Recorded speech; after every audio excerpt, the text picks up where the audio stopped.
আবেদনটি সাবমিট করার জন্য application form click her to apply online এই বাটনটিতে আমাদেরকে ক্লিক করতে হবে। ক্লিক করার সাথে সাথে সার্কুলার ভিতরে যতগুলো পদ রয়েছে আমাদের সামনে ওপেন হয়ে যাবে। আমরা যেই পদটিতে আবেদন করতে চাই পদের উপরে ক্লিক করে নেক্সটে দিলে আমাদের আবেদন ফর্মটি দেওয়া হবে। আসসালামু আলাইকুম, কি অবস্থা সবার? আশা করি আপনারা সকলে অনেক অনেক বেশি ভালো আছেন। গণপ্রজাতন্ত্রী বাংলাদেশ সরকার সিভিল সার্জনের কার্যালয়তে সম্পূর্ণ নতুনভাবে আরও একটি সরকারি চাকরির সার্কুলার প্রকাশ করা হয়েছে। যে সার্কুলারটিতে বলা হয়েছে টোটাল 6টি পদ ক্যাটাগরিতে 128 জন লোককে নিয়োগ দেওয়া হবে। মজার বিষয়টি হলো এই সার্কুলারটির ক্ষেত্রে সর্বনিম্ন জেএসসি পাস থেকে শুরু করে এসএসসি, এইচএসসি, স্নাতক, মাস্টার্স ডিগ্রি পাশে আবেদন করার সুযোগ রয়েছে। সো এই ভিডিওটির মাধ্যমে নতুন এই সার্কুলারটি সম্পর্কে আমরা বিস্তারিতভাবে দেখে নেওয়ার চেষ্টা করব। কিভাবে সার্কুলারের ক্ষেত্রে আবেদন করতে হবে, আবেদন করার জন্য কি কি প্রয়োজন হবে, কবে থেকে আবেদন করা শুরু হবে এবং কবে শেষ হবে, সম্পূর্ণ প্রসেসিংটি আমরা এই ভিডিওটির মাধ্যমে দেখে নেওয়ার চেষ্টা করব। আশা করি সম্পূর্ণ ভিডিওটি ধৈর্য সহকারে দেখলে সার্কুলারটি সম্পর্কে জানতে পারবেন এবং বুঝতে পারবেন। নিয়মিত চাকরির সার্কুলার সংক্রান্ত তথ্য পেতে আমাদের ইউটিউব চ্যানেলটি সাবস্ক্রাইব করে পাশে থাকা বেল বাটনটি অল করে রাখুন, যাতে করে প্রতিনিয়ত আপডেট সকল চাকরির সার্কুলার পেয়ে যান সবার আগে। এবং অলরেডি যারা সাবস্ক্রাইব করেছেন তাদেরকে অসংখ্য ধন্যবাদ আমাদের সাথে থাকার জন্য। সো কথা না বাড়িয়ে দেখতেই পাচ্ছেন, আপনাদের বোঝার সুবিধার্থে আমি মূল সার্কুলারটি ওপেন করে রেখেছি। সার্কুলারটিতে কি বলা হয়েছে এবং কোন কোন পদে কতজন লোককে নিয়োগ দেবে আমরা এই বিষয়টা এখন দেখে নেওয়ার চেষ্টা করব। যেমনটি সার্কুলারটির ভিতরে উল্লেখ করা রয়েছে, গণপ্রজাতন্ত্রী বাংলাদেশ সরকার সিভিল সার্জনের কার্যালয় পটুয়াখালীতে সম্পূর্ণ নতুন একটি সার্কুলার পাবলিশ করেছে। আপনাদের বোঝার সুবিধার্থে পটুয়াখালী কার্যালয়ের নতুন যে নিয়োগটি প্রকাশ করেছে এটা নিয়ে সংক্ষিপ্ত আকারে দেখানোর চেষ্টা করব। তবে এই সার্কুলারের ক্ষেত্রে শুধুমাত্র পটুয়াখালী জেলার স্থানীয় বাসিন্দা যারা রয়েছেন তারাই কিন্তু আবেদন করতে পারবেন। জেলা কার্যালয়তে আপনিও আবেদন করতে পারবেন। আপনাকে প্রথমত চেক করে দেখতে হবে আপনার জেলা প্রশাসকের কার্যালয়তে কোনো সার্কুলার পাবলিশ করা হয়েছে কিনা। আপনি কষ্ট করে জেলা কার্যালয়ের অফিসিয়াল সাইটটি ভিজিট করে দেখবেন এরকমের কোনো সার্কুলার পাবলিশ করা হয়েছে কিনা, তাহলে আপনি অবশ্যই আপনার জেলা থেকে আবেদন করতে পারবেন সার্কুলারটি পাবলিশ করা থাকলে। ম্যাক্সিমাম জেলাগুলোতেই কিন্তু সার্কুলারগুলো প্রকাশ করা হয়েছে। আপনারা নিজ দায়িত্বে একটু সার্কুলারগুলো চেক করে দেখবেন। আমি আপনাদের বোঝার সুবিধার্থে পটুয়াখালী যে সার্কুলারটি পাবলিশ করেছে এটি নিয়ে এখন বিস্তারিতভাবে দেখানোর চেষ্টা করব এবং দেখানোর চেষ্টা করব কতজনকে নিয়োগ দেওয়া হবে এবং কোন কোন পদে কতজন লোককে নিয়োগ দেওয়া হবে, পাশাপাশি সার্কুলারটির ক্ষেত্রে কিভাবে আবেদন করতে হবে। টোটাল প্রসেসিংটা আমরা এখন দেখে নেওয়ার চেষ্টা করব। সো আমরা এখন দেখে নেওয়ার চেষ্টা করব কোন কোন পদে কতজন লোককে নিয়োগ দেওয়া হবে। যেমনটি দেখেছিলাম সার্কুলারটির ভিতরে টোটাল 6টি পদ ক্যাটাগরি রয়েছে এবং 128 জন লোককে নিয়োগ দেওয়া হবে।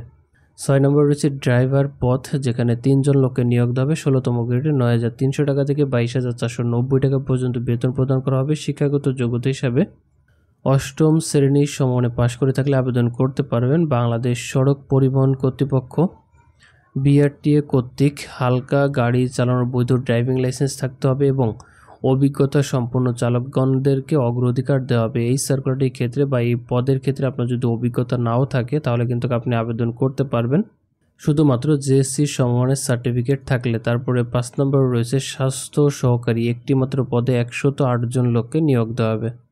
16তম গ্রেডে 9,300 টাকা থেকে 22,490 টাকা পর্যন্ত বেতন প্রদান করা হবে। শিক্ষাগত যোগ্যতা হিসাবে কোনো স্বীকৃত বোর্ড হইতে উচ্চ মাধ্যমিক সার্টিফিকেট সমানে পরীক্ষা উত্তীর্ণ হলেই কিন্তু আবেদন করতে পারবেন। তার মানে আপনি যদি এইচএসসি সমমানে পাশ করে থাকেন তাহলে আবেদন করতে পারবেন। 4 নম্বর রয়েছে স্টোর কিপার, যেখানে 6 জন লোককে নিয়োগ দেওয়া হবে। 16তম গ্রেডে 9,300 টাকা থেকে 22,490 টাকা পর্যন্ত বেতন প্রদান করা হবে। শিক্ষাগত যোগ্যতা হিসাবে কোনো স্বীকৃত বোর্ড হতে উচ্চ মাধ্যমিক সার্টিফিকেট বা সমমানের পরীক্ষা উত্তীর্ণ হতে হবে। বুঝতেই পারছেন, আপনার যদি এইচএসসি সমমানের পরীক্ষায় পাশ করে থাকেন তাহলে আবেদন করতে পারবেন। সরকারি বিধি মোতাবেক জামানত জমা প্রদান করতে হবে। শুধুমাত্র স্টোর কিপার এই পদের ক্ষেত্রে চাকরি কনফার্ম হলে আপনাকে কিছু টাকা জমা দান করতে হবে এখানে। 3 নম্বর রয়েছে অফিস সহকারী কাম কম্পিউটার মুদ্রাক্ষরিক, যেখানে 2 জন লোককে নিয়োগ দেওয়া হবে। এখানেও 16তম গ্রেডে 22,490 টাকা পর্যন্ত বেতন প্রদান করা হবে। শিক্ষাগত যোগ্যতা হিসাবে কোনো স্বীকৃত বোর্ড হইতে উচ্চ মাধ্যমিক সার্টিফিকেট বা সমানের পরীক্ষা উত্তীর্ণ থাকতে হবে। এইচএসসি সমানে পাশ করে থাকলে আবেদন করতে পারবেন এবং কম্পিউটার চালানোর দক্ষ হতে হবে।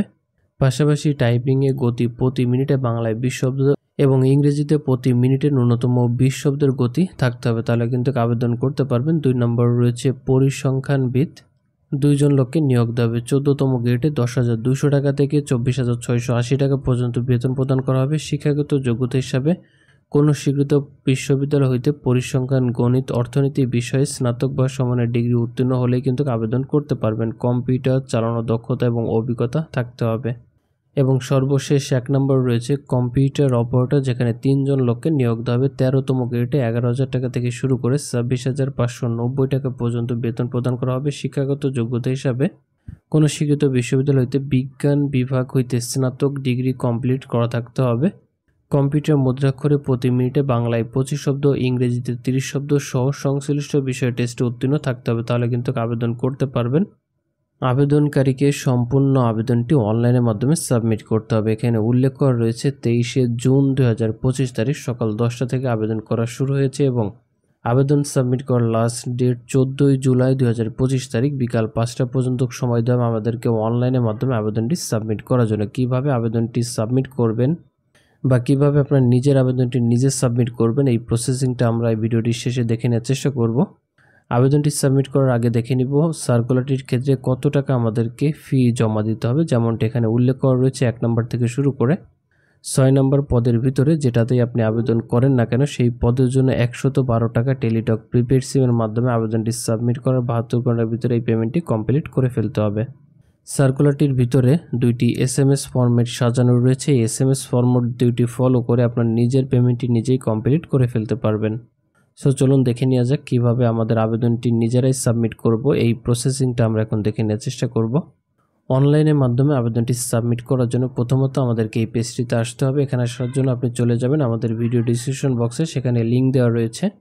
ওই লিঙ্কে ক্লিক করে খুব সহজে আপনি এখানে চলে আসতে পারবেন। সো এখানে আসার পরে আবেদনটি সাবমিট করার জন্য application form click her to apply online এই বাটনটিতে আমাদেরকে ক্লিক করতে হবে। ক্লিক করার সাথে সাথে সার্কুলার ভিতরে যতগুলো পদ রয়েছে আমাদের সামনে ওপেন হয়ে যাবে। আমরা যেই পদটিতে আবেদন করতে চাই পদের উপরে ক্লিক করে নেক্সটে দিলে আমাদের আবেদন ফর্মটি দেওয়া হবে।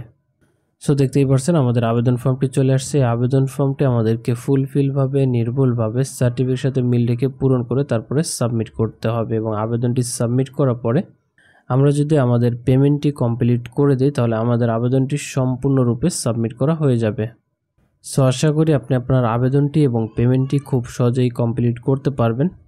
আমি আবারও বলে দিচ্ছি আপনাদের বোঝার সুবিধার্থে অ্যাপ্লিকেশন লিঙ্কটি আমি ভিডিওর ডিসক্রিপশন বক্সে দিয়ে দিব, যাতে করে খুব সহজে আপনারা আপনাদের আবেদনটি সাবমিট করে ফেলতে পারেন।